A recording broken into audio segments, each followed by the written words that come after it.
I want to bring to your attention the case of a U.S. citizen and New Hampshire resident, Amer Fakhoury. He's a constituent of mine. I know people and have myself frequented his small business in Dover, New Hampshire, so I appreciate his support in the Dover community. For those who are not familiar with this case, Mr. Fakhoury has been detained in Lebanon since September, and there is particular urgency now because he is very gravely ill with lymphoma and is in serious need of treatment.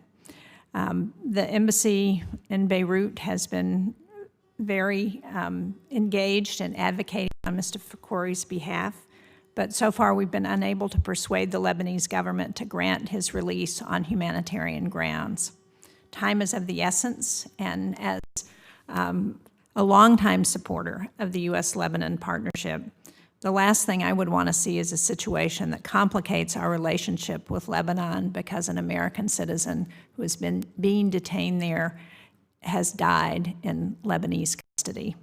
So if confirmed, do you commit to working with the Lebanese government towards a humanitarian solution in this case and to keeping my office informed of his progress?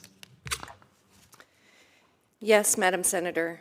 I'm familiar with the case. I'm aware that Ambassador Richard and others at the embassy team have been heavily engaged, and I would commit myself, if confirmed, to maintain that level of commitment. I view there being no higher calling than to protect U.S. citizens overseas when we are serving our country in our embassies. And I'm concerned about Mr. Fakhoury's well-being too.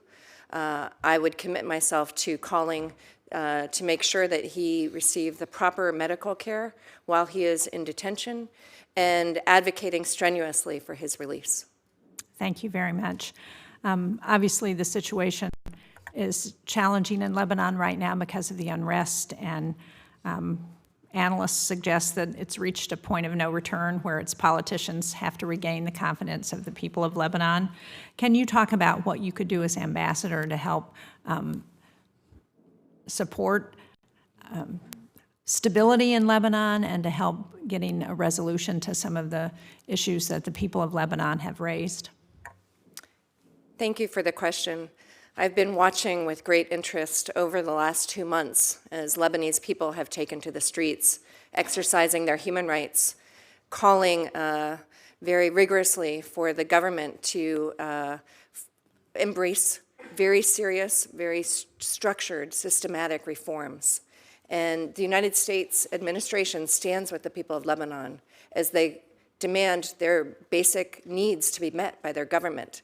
If confirmed, I would want to play a responsible role.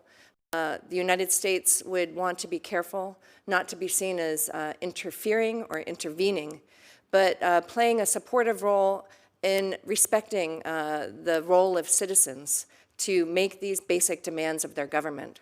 It really underscores for me, now that we have seen some acts of violence really over the last 3 days, the urgency for the political leadership in Lebanon to listen to these demands and to act on them. It is very clear what needs to be done in terms of the kinds of reforms that people are demanding. And there is a very clear roadmap that was laid out in the CEDRA conference of 2018. And I would try to work with the political leaders to persuade them to embrace these very much needed reforms. Thank you very much.